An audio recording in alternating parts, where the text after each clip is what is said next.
ಹನುಮಂತನ ದೇವಸ್ಥಾನಗಳು ಇರೋದು ತುಂಬಾನೇ ವಿರಳ. ಆದರೆ ದಕ್ಷಿಣ ಕನ್ನಡ ಜಿಲ್ಲೆಯ ಪುತ್ತೂರಿನ ಈಶ್ವರ ಮಂಗಲದ ಹನುಮಗಿರಿಯಲ್ಲಿ ಒಂದು ವಿಶೇಷವಾದ ಹನುಮಂತನ ದೇವಸ್ಥಾನವಿದೆ.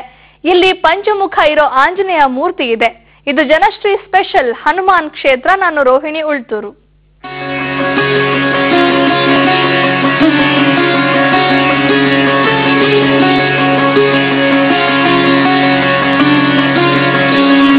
ಇದು ಪುತ್ತೂರಿನ ಹನುಮಗಿರಿಯಲ್ಲಿರೋ ಶ್ರೀ ಪಂಚಮುಖಿ ಆಂಜನೇಯ ಕ್ಷೇತ್ರ.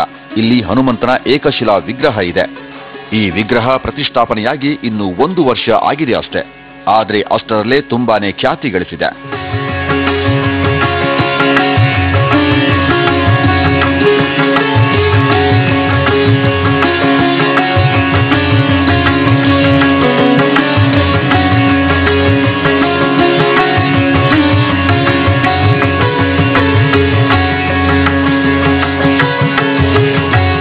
ಪುತ್ತೂರು ಸುಳ್ಯ ಮಾರ್ಗದಲ್ಲಿ ಹೋಗುವಾಗ ಕಾವು ಎಂಬಲ್ಲಿಂದ ದಕ್ಷಿಣಕ್ಕೆ 5 ಕಿಲೋಮೀಟರ್ ದೂರದಲ್ಲಿ ಈಶ್ವರ ಮಂಗಲ ಅನ್ನೋ ಸಣ್ಣ ಪೇಟೆ ಇದೆ.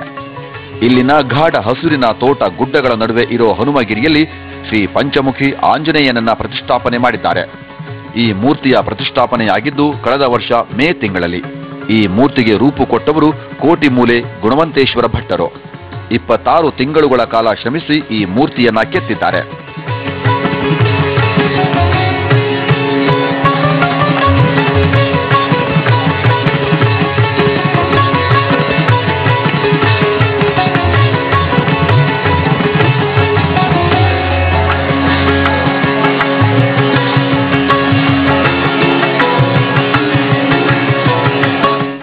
ಧರ್ಮಶ್ರೀ ಅನ್ನೋ ಸೇವಾ ಸಂಸ್ಥೆಯ ಇಚ್ಛಾಶಕ್ತಿಯ ಮೂರ್ತ ಸ್ವರೂಪವಾಗಿ ಈ ಹನುಮಂತನ ವಿಗ್ರಹ ಎದ್ದು ನಿಂತಿದೆ.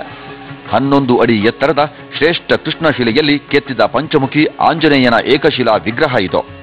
ಇನ್ನು ಗುಡಿಯ ಸುತ್ತಲಿನ 3.5 ಎಕರೆ ಪ್ರದೇಶದಲ್ಲಿ ಹನುಮಾನ್ ಮಾನಸ ಉದ್ಯಾನವನ, ಶ್ರೀರಾಮ ಮಾನಸೋದ್ಯಾನವನ ಹಾಗೂ ಸಂಜೀವಿನಿ ವನ ನಿರ್ಮಾಣ ಮಾಡಿದ್ದಾರೆ.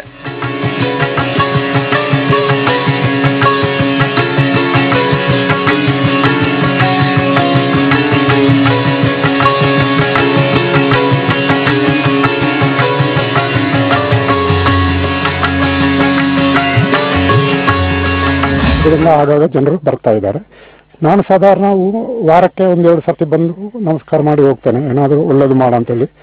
ಆ ವಿಚಾರವಾಗಿ ನಮಗೇನು ತಾಪತ್ರ ಆಗಲಿಲ್ಲ. ಪ್ರತಿ ಬೆಳಿಗ್ಗೆ ವಾರಕ್ಕೆ 2 ಸರ್ತಿ ಬಂದು ಪೂಜೆ ಮಾಡಿ ಹೋಗ್ತೇನೆ. ಭಾರಿ ಕಷ್ಟಪಟ್ಟು ಭಾರಿ ಶ್ರಮಪಟ್ಟು ಇಲ್ಲಿ ವಾತಾವರಣ ನೋಡುವಾಗಲೇ ನಮಗೆ ಗೊತ್ತಾದ ಅವರು ಎಷ್ಟು ಶ್ರಮ ಪಟ್ಟಿರ್ಬೋದು ಅಂತೇಳಿ. ಅದೇ ರೀತಿ ಈ ಊರಿಗೂ ಸ್ವಲ್ಪ ಹನುಮನಿಂದಾಗಿ ಸ್ವಲ್ಪ ಅಭಿವೃದ್ಧಿ ಆಗ್ತಾ ಉಂಟು. ಮನುಷ್ಯರು ಎಲ್ರಿಗೂ ಸ್ವಲ್ಪ ಕಷ್ಟ ಸುಖವನ್ನು ನಿವಾರಿಸಲಿಕ್ಕೆ ಬೇಕಾಗಿ ಅವರನ್ನು ಯಾವಾಗಲೂ ಪ್ರಾರ್ಥಿಸ್ತಾ ಇರ್ತಾರೆ. ಏನು ತೊಂದರೆ ಆಗಲಿಲ್ಲ ಅಷ್ಟೇ. ಕ್ಷೇತ್ರದ ಸ್ವಾಗತ ಗೋಪುರದಿಂದ ಶ್ರೀರಾಮ ಮಾನಸೋದ್ಯಾನವನ ಶುರುವಾಗುತ್ತೆ. ಇಲ್ಲಿ ಆಯತಾಕಾರಕ್ಕೆ ಹದಗೊಳಿಸಲಾದ ಶಿಲಾ ಫಲಕಗಳಲ್ಲಿ ರಾಮಕಥಾ ವಾಹಿನಿಯ 36 ಸನ್ನಿವೇಶಗಳನ್ನು ಉಬ್ಬು ಶಿಲ್ಪಗಳಲ್ಲಿ ಕೆತ್ತಿಸಿ ಜೋಡಿಸಿದ್ದಾರೆ. ಈ ಶಿಲ್ಪಗಳನ್ನೆಲ್ಲ ನೋಡಿಕೊಂಡು ಸಾಗಿದಾಗ ಶ್ರೀರಾಮನ ಕಥೆಯು ಸಂಕ್ಷಿಪ್ತವಾಗಿ ಕಣ್ಣ ಮುಂದೆ ಬಂದು ನಿಲ್ಲುತ್ತದೆ.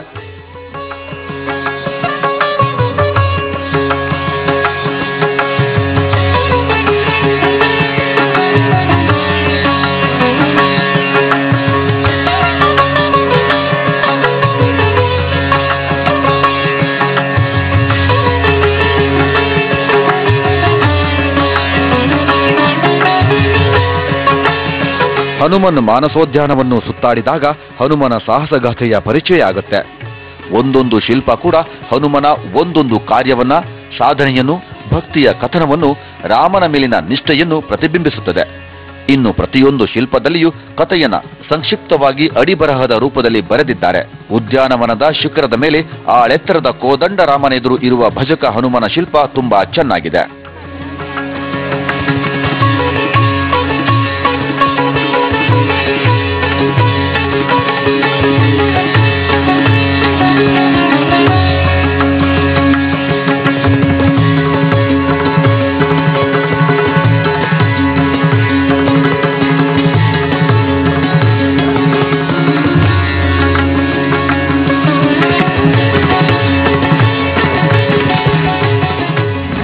ಇದರಲ್ಲಿ ನಾವು ಪಠ್ಯ ಪುಸ್ತಕಗಳಲ್ಲಿ ನಾವೇನು ವಿಚಾರಗಳನ್ನು ರಾಮಾಯಣದಲ್ಲಿ ನಮ್ಮ ಪುರಾಣಗಳನ್ನು ತಿಳ್ಕೊಳ್ಳುವಂಥ ವಿಚಾರಗಳು ಸ್ವಲ್ಪ ಕಡಿಮೆ ಇರ್ತದೆ.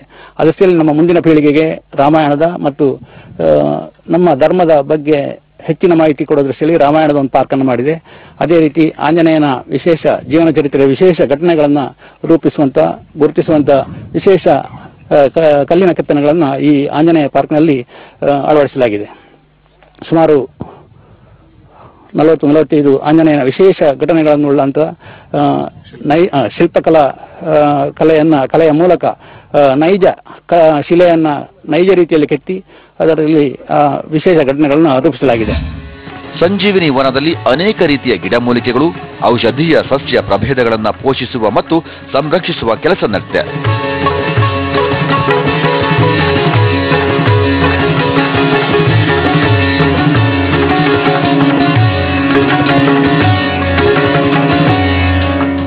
ಒಟ್ಟಾರೆ ಬೇಲೂರು ಹಳೇಬೀಡು ಶಿಲ್ಪಕಲಾ ವೈಭವವನ್ನು ನೆನಪಿಸುವ ರೀತಿಯಲ್ಲಿ ಶ್ರೀ ಆಂಜನೇಯ ಕ್ಷೇತ್ರದ ಥೀಮ್ ಪಾರ್ಕ್ ರೂಪುಗೊಂಡಿದೆ. ತೀರಾ ಹಳ್ಳಿ ಪ್ರದೇಶವೊಂದರಲ್ಲಿ ಇಂತಹ ಕ್ಷೇತ್ರ ರೂಪುಗೊಂಡಿರುವುದು ನಿಜಕ್ಕೂ ಸಂತಸದ ವಿಷಯ.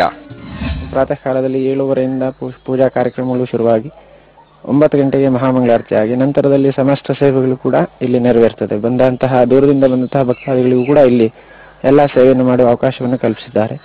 ಹಾಗೆ ವಿಶೇಷವಾಗಿ ಶನಿವಾರ ದಿವಸ ಭಗವಂತನಿಗೆ ಪಂಚಾಮೃತಾಭಿಷೇಕ ಪೂರ್ವಕವಾಗಿ ಒಂದು ಷೋಡಶೋಪಚಾರ ಪೂಜೆ, ಹಾಗೆ ವಿಶೇಷವಾಗಿ ಶನಿದೋಷ ನಿವಾರಣಾರ್ಥ ಮುಖ್ಯ ಪ್ರಾಣ ಪೂಜೆ, ಆ ನಂತರದಲ್ಲಿ ಮಧ್ಯಾಹ್ನದ ಒಂದು ಸಮಯದಲ್ಲೂ ಕೂಡ ಪೂಜೆ ನೆರವೇರ್ತದೆ.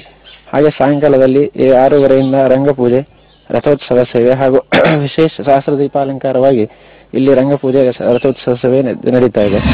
ಇನ್ನು ಈಶ್ವರಮಂಗಲ ಗ್ರಾಮದಲ್ಲಿರುವ ಈ ಕ್ಷೇತ್ರಕ್ಕೆ ಪ್ರತಿನಿತ್ಯವೂ ರಾಜ್ಯದ ಮೂಲೆ ಮೂಲೆಗಳಿಂದ ಪ್ರವಾಸಿಗರು ಬರ್ತಿದ್ದಾರೆ. ಶ್ರೀ ಪಂಚಮುಖಿ ಆಂಜನೇಯನ ಮೂರ್ತಿ ಪದ್ಮಪೀಠದಿಂದ 10.5 ಅಡಿ ಎತ್ತರವಿದೆ. ಏಕಶಿಲೆಯಲ್ಲಿ ರೂಪುಗೊಂಡ ವಿಶ್ವದ ಅತಿ ಎತ್ತರದ ಹನುಮಂತನ ವಿಗ್ರಹ ಇದು. ವಾನರ, ನರಸಿಂಹ, ವರಹ, ಗರುಡ ಹಾಗೂ ಹಯಗ್ರೀವ ಮುಖಗಳನ್ನೊಳಗೊಂಡ ಮೂರ್ತಿಗೆ 10 ಕೈಗಳಿವೆ. ಮೂರ್ತಿ ಸ್ಥಾಪನೆಯಾದ ಮೇಲೆ ಪದ್ಮಪೀಠದಲ್ಲಿ ರಜತರೇಖೆ ಮೂಡಿದೆಯಂತೆ. ಈ ರೀತಿಯಾಗಿ ಪಾಣಿಪೀಠದಲ್ಲಿ ರಜತರೇಖೆ ಮೂಡಿದರೆ ದೇವರ ಸನ್ನಿಧಿಯಲ್ಲಿ ಶಕ್ತಿ ಸಂಚಯನ ಆಗಿದೆ ಅನ್ನೋದು ಶಾಸ್ತ್ರ ಮತ್ತು ಪುರಾಣದ ಮಾತು. ಹನುಮನ ಮೂರ್ತಿ ಬಯಲು ರಂಗಮಂದಿರದಲ್ಲಿ ಇರೋದ್ರಿಂದ ಎಲ್ಲರಿಗೂ ರಜತರೇಖೆಯ ದರ್ಶನ ಆಗುತ್ತೆ. ಇದರಿಂದಾಗಿಯೇ ಕ್ಷೇತ್ರ ಭಕ್ತರನ್ನ ಆಕರ್ಷಿಸುತ್ತಿದೆ. ಕ್ಷೇತ್ರದಲ್ಲಿ ಮುಖ್ಯ ಪ್ರಾಣ ಶನಿ ಪೂಜೆ ನಡೆಯುವುದು ವಿಶೇಷ. 4 ದಿಕ್ಕಿನಲ್ಲೂ ಸಹ ಆರತಿ ಆಗ್ತದೆ. ಇದು ಎಲ್ಲ ಕಡೆ ಎಲ್ಲ ದೇವಸ್ಥಾನದಲ್ಲಿ ಇಲ್ಲ, ವಿಶೇಷ ಅದು. ಭಕ್ತಾದಿಗಳು ಹೆಚ್ಚಿನ ಸಂಕಲ್ಪ ಅಂದರೆ ಶನಿದೋಷ ನಿವಾರಣಾರ್ಥವಾಗಿ ಮುಖ್ಯ ಪ್ರಾಣ ಪೂಜೆ, ಅಂದರೆ ಶನಿದೋಷವನ್ನು ಇಲ್ಲಿಯೇ ನಿವಾರಣೆ ಆಗ್ತದೆ ಎಂಬುದಾಗಿ. ಪಂಚಮುಖಿ ಆಂಜನೇಯ ಕ್ಷೇತ್ರ ಪ್ರತಿಷ್ಠಾಪನೆಗೊಂಡಿರುವ ಹನುಮಗಿರಿಗೂ ರಾಮಾಯಣ ಕಾಲದ ಐತಿಹ್ಯ ಇದೆ. ಹನುಮಂತನು ಸಂಜೀವಿನಿ ಬೆಟ್ಟವನ್ನ ಆಕಾಶ ಮಾರ್ಗವಾಗಿ ಕೊಂಡೊಯ್ಯುವಾಗ ಬೆಟ್ಟದಿಂದ ಮಣ್ಣಿನ ಹಿಡಿ ಇಲ್ಲಿನ ಭೂಮಿ ಮೇಲೆ ಬಿದ್ದಿದೆಯಂತೆ. ಆ ಕಾರಣದಿಂದಾಗಿ ಈ ಜಾಗಕ್ಕೆ ಹನುಮಗಿರಿ ಎಂಬ ಹೆಸರು ಬರಲು ಕಾರಣ ಅನ್ನೋದು ಇಲ್ಲಿನ ಸ್ಥಳನಾಮಕ್ಕಿರುವ ಐತಿಹ್ಯ.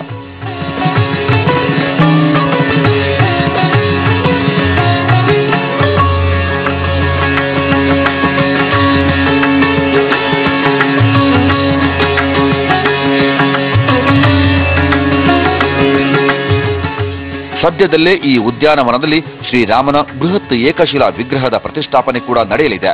ಅದಕ್ಕೋಸ್ಕರ 21 ಅಡಿಗಳ ಎತ್ತರದ ಏಕಶಿಲೆಯ ಮೂರ್ತಿಯನ್ನ ಕಾರ್ಕಳದಲ್ಲಿ ಕೆತ್ತಲಾಗ್ತಿದೆಯಂತೆ.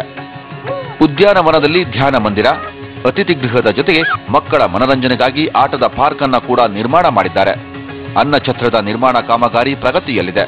ಇದಲ್ಲದೆ ಗೋ ಸಂರಕ್ಷಣೆಯ ಅಂಗವಾಗಿ ಗೋಶಾಲೆ ನಿರ್ಮಾಣ ಮಾಡುವ ಯೋಜನೆ, ಅನಾಥ ಮಕ್ಕಳಿಗಾಗಿ ಅನಾಥಾಶ್ರಮ ತೆರೆಯುವ ಉದ್ದೇಶವನ್ನ ಕೂಡ ಶ್ರೀ ಕ್ಷೇತ್ರದ ಧರ್ಮಶ್ರೀ ಟ್ರಸ್ಟ್ ಹೊಂದಿದೆ. ತಾರಾನಾಥ ಗಟ್ಟಿ, ಕಾಪಿಕಾಡ್, ಜನಶ್ರೀ ನ್ಯೂಸ್, ಮಂಗಳೂರು.